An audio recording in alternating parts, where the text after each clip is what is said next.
तो फिर श्री दत्त भगवान ने कहा, इस लोक में मेरे सबसे बड़े गुरु हैं अजगर और मधुमक्खी। उनकी शिक्षा से हमको वैराग्य और संतोष की प्राप्ति हुई। मधुमक्खी से वैराग्य की प्राप्ति हुई, अजगर से संतोष। जो साधु लोग मधुकरी करते हैं, अलग अलग वृत्तियां उनकी कही गई हैं। एक होता है अयाची वृत्ति, उसको कुछ संतों ने ये अजगरी वृत्ति भी कहा है। अयाची, अनारंभ, अपनी ओर से कुछ नहीं करेंगे। तो उन्होंने कहा मधुमक्खी जैसे मधु इकट्ठा करती है बड़े कष्ट से, देखो कितने सहस्रों सहस्रों पुष्पों से पराग कण चुन चुन चुन चुन कर लाती है, फिर मधु का संचय करती है। बोले ऐसे ही कोई धन का संचय करता है? धन जुटाना कोई आसान काम है क्या? खर्च करना आसान है, धन इकट्ठा करना आसान नहीं है। अपने तन मन को गलाना पड़ता है धन संचय करने के लिए। कितना परिश्रम पुरुषार्थ करना पड़ता है, मन से कितना छल कपट करना पड़ता है। जो कमा कर रखा है उसकी कितनी चिंता करनी पड़ती है, उसके भय से भयभीत होना पड़ता है, किसी पर भी आप विश्वास नहीं कर सकते। बताओ, थोड़ा दुख है ये? कितना दुख है। तो इसे अपार कष्ट उठाकर ऐसे ही धनी व्यक्ति धन का संचय करता है। बोले लेकिन मधुमक्खी बेचारी वो मधु का संचय करती है, और कोई आता है उद्दंड हाथ में दंड लेकर, सब लेकर चला जाता है। यही बिल्कुल धनी की दशा होती है। वो बेचारा कमाता कमाता कमाता कमाता मर जाता है। और नहीं तो जो उसके निकटस्थ, उसके तथाकथित आत्मीय जन हैं, वही उसके मरने की प्रतीक्षा करते हैं। और कहीं कहीं पर तो वही उसके प्राणों के शत्रु हो जाते हैं, मारकर छीन लेते हैं उससे। कितनी घटनाएं आप संसार में देखते हो, कितनी घटी और घटती रहेंगी। अरे और तो छोड़ो, शिष्य गुरु के प्राण ले लेता है इस धन के लोभ से। पुत्र पिता की हत्या कर देता है इस धन के लोभ से। और प्राय करके तो यही देखा है, जिसको बहुत धन संचय का लोभ होगा ना, वो स्वयं तो कभी धन का सुख ले नहीं सकता, क्योंकि लोभ उसको खर्च करने ही नहीं देता। लोभ उसको खर्च करने नहीं देता। वो बेचारा इकट्ठा करता करता मरता है, पीछे वाले मौज उड़ाते हैं। मौज उड़ाने से तात्पर्य क्या है? पीछे वाले उसी धन से दुराचार करते हैं, पाप करते हैं। यहां से जाने के बाद भी उसकी सदगति नहीं होती, क्योंकि उसका कमाया हुआ धन पाप में निमित्त बनता है। बुद्धिमान होता तो अपने हाथ से उसको दान करता, सेवा करता, उसका सदुपयोग करता। वो लोभ के कारण किया नहीं, मर गया।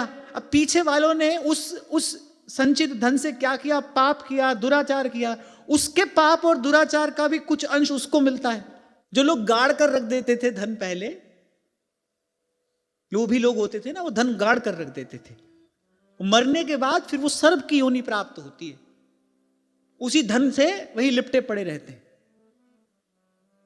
और ये मैं आपको पुस्तक में पढ़ी हुई बात नहीं सुना रहा हूं, आप इतने से ही समझ जाना, केवल पढ़ी हुई बात नहीं है ये।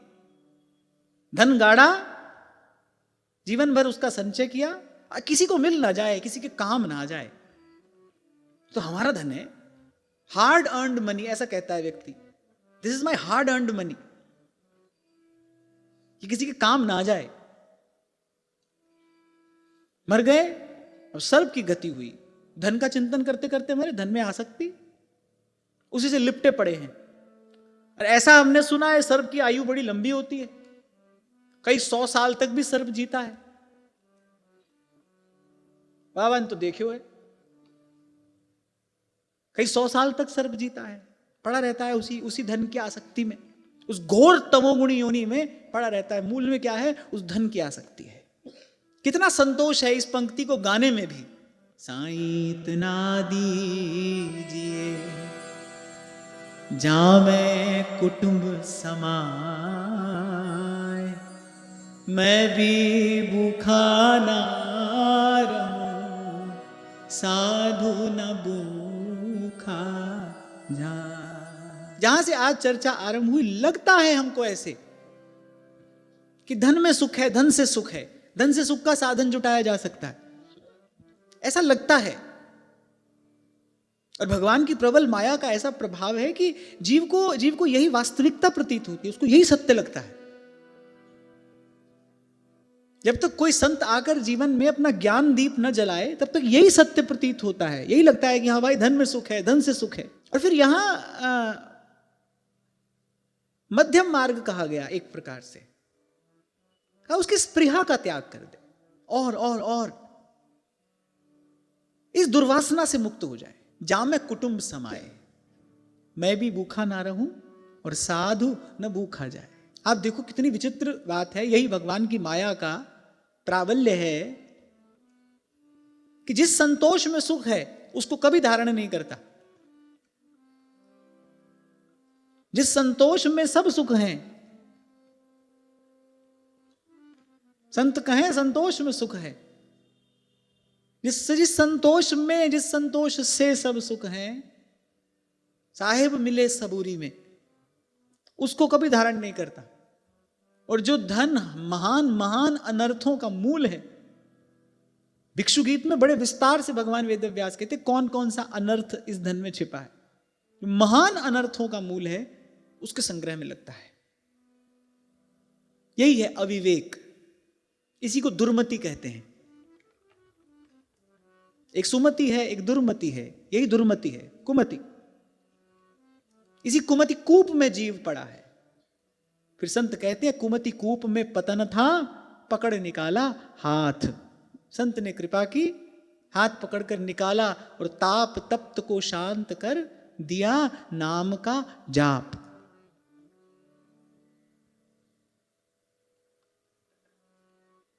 पहले तो मधुमक्खी से शिक्षा ग्रहण की, और दूसरी शिक्षा, महान शिक्षा मैंने ग्रहण की अजगर से। उसके समान निश्चेष्ट पड़ा रहता हूं, दैववश जो भी मिल जाता है उसी में संतुष्ट रहता हूं। और मान लो कुछ नहीं मिलता तो बहुत दिनों तक धैर्य धारण करके यूं ही पड़ा रहता हूं। इसलिए कल मैंने कहा था कि ये बात सुनकर आहा कितनी बढ़िया बात है, कुछ करना ही नहीं है। लोग उदाहरण देते हैं, अजगर करे न चाकरी, पंछी करे न काम, दास मलूका कह गए सबके दाता राम। फिर ये है अजगरी वृत्ति। ऐसे अयाची अनारंभ, अपनी ओर से नहीं याचना करता किसी के द्वार पर। यद्यपि अब साधु मधुकरी के लिए तो जाएगा ही ना, फिर मैं नहीं जाता हूं। दैववश, प्रारब्धवश जो मिल जाता है उसी में संतुष्ट रहता हूं। और यदि कुछ नहीं मिलता तो बहुत दिनों तक धैर्य धारण करके यूं ही पड़ा रहता हूं। कभी थोड़ा खा लेता हूं, कभी बहुत। क्यों? क्योंकि अपनी ओर से तो कोई याचना है नहीं, जैसा मिलेगा वैसा खाना है। कभी थोड़ा मिलता है, कभी बहुत। साधु लोग कहते ही हैं, कभी पुआ रबड़ी, कभी गुड़ चना, और कभी कभी तो वो भी मना, कभी तो वो भी नहीं मिलता। बोले कभी कभी तो कोई बड़े आदर से दे जाता है, बड़ी श्रद्धा से दे जाता है, और कभी बड़े अपमान के साथ कोई देकर जाता है। पर मैं जो का त्यों रहता हूं। कभी दिन में मिलता है, कभी रात में मिलता है, ये भी पता नहीं कब मिलेगा। राम जी कब देंगे पता नहीं, कभी दिन में और कभी रात में। कभी एक दिन में 2 बार मिल जाता है, कभी 2 दिन में 1 बार भी नहीं मिलता है। इस वृत्ति से पड़ा रहता हूं। हां, पर इसमें संतुष्ट रहता हूं। इसी में मुझे आनंद है, संतुष्ट रहता हूं। अभी आपको यही निवेदन किया मैंने, वस्तु में सुख नहीं है, संतोष में सुख है।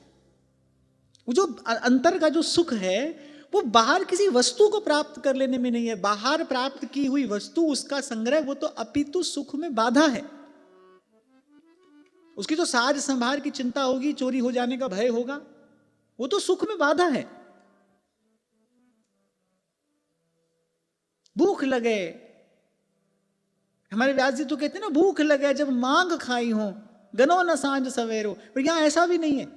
जब मिल जाए, फिर कभी एक दिन में 2 बार मिल जाता है, कभी कई कई दिन भी नहीं मिलता है। कभी कोई रेशमी वस्त्र दे जाता है, वो पहन लेता हूं। कभी वलकल या मृग चर्म, उसी को ओढ़ लेता हूं। कभी कभी कोई श्रद्धालु आता है, हमको अपने महल में ले जाता है, वहां चले जाता हूं। और नहीं तो देख ही रहे हो इस प्रकार यहां धूल धूसरित पड़ा हूं। कहा दैत्यराज, कभी तो नहा धोकर शरीर में चंदन इत्र लगाकर सुंदर वस्त्र आभूषण फूलों के हार पहनकर हाथी घोड़ों पर सम्राट के समान चलता हूं, और कभी देखो कैसे पिशाच के समान नंग धड़ंग पड़ा हूं यहां। बोले राम झरोखे बैठ के सबका मुजरा लेत, मैं जानता हूं मुंडे मुंडे मतिर भिन्ना, न किसी की निंदा करता हूं और न ही मुझे किसी की स्तुति करनी है। व्यास न देत असीस सराप, न मुझे निंदा करनी है न ही किसी की स्तुति करनी है।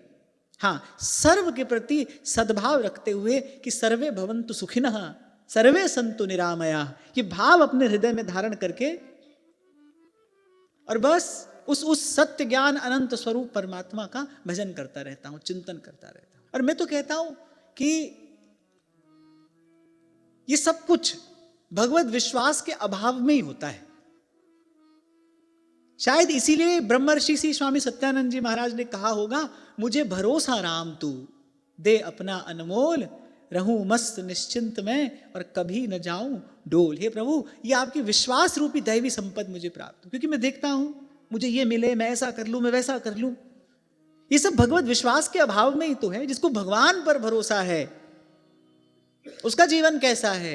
जहां ले चलोगे वही मैं चलूंगा। वो तो निर्भर है, निश्चिंत है, निर्द्वंद है, सबसे निरपेक्ष। एक भरोसो, एक बल, एक आस विश्वास, एक राम घनश्याम हित चातक तुलसी दास। सबसे निरपेक्ष, सदा सर्वदा निश्चिंत, निर्भर। चरण पर रख दिया जब माथ तो किस बात की चिंता, मेरी मालिक को रहती है मेरी हर बात की चिंता। और प्रभु जैसा स्वामी हो जो अपनी आत्मा से भी अधिक प्रेम अपने सेवक से करते हैं, ऐसी प्रभु करत दास पे प्रीति।